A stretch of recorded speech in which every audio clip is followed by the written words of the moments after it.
Hey, it's Lisa, and I'm super excited to be doing this today because it addresses a lot of questions a lot of people have about nutrition and wellness.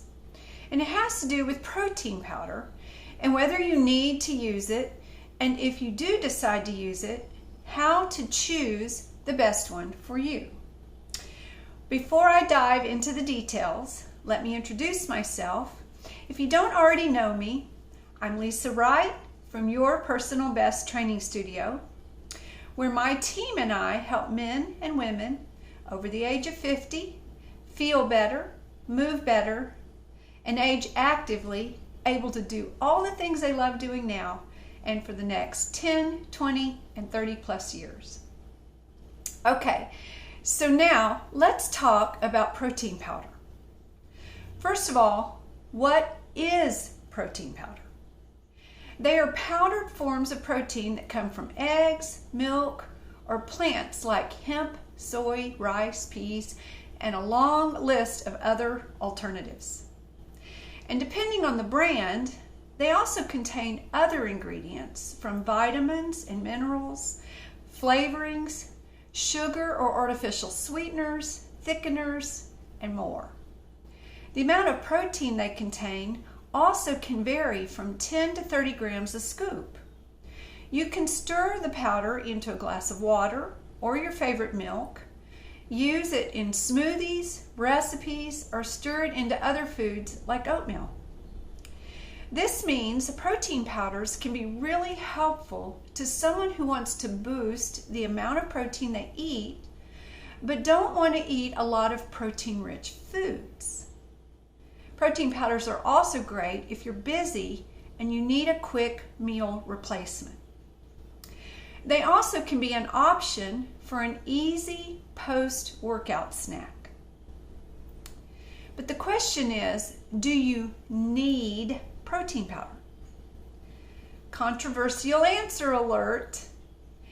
Technically, you don't. Yes, it can be helpful, but protein powder is a supplement to your diet. It's not a key player. Plus, it's a processed food, and because of that, they might be missing some of the benefits of whole foods like micronutrients, which your body needs to operate at an optimal level. So they aren't designed to be a major part of your everyday nutrition, but more of an add-on to help you function optimally. So how do you choose the right protein powder for you? Well, there are a lot of different protein powders out there. That's for sure. It's a big industry.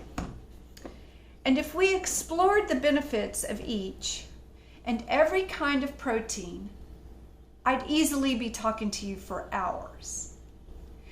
One thing you should know is that proteins are made of amino acids. Some protein powders, especially plant-based ones, don't contain all the essential amino acids to make a complete protein, or they might be low in certain amino acids. But if you're eating a well-rounded diet, chances are you are getting those amino acids from other sources.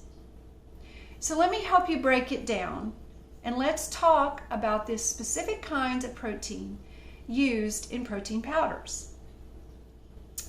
There are milk-based protein powders like whey and casein. These are the most popular, and they have been around for years. They are the most easily used by your body, which makes them the go-to choice for many people, including me. But if you are among the many people who have issues digesting dairy, these can upset your system afterwards. So there are also egg and meat-based powders on the market that you can investigate, but oddly enough, these aren't always complete proteins. The same goes for collagen protein. It's not a complete protein, but it does have other possible benefits you might want for your skin or your joints and bones, depending on what kind of collagen it is. Well, that's pretty much it for the animal-based proteins, and now I want to talk about plant-based sources. There are more options than ever before, from pea proteins to rice and even pumpkin seed. There are the basics of some of the top, here are some of the basics of some of the top plant choices.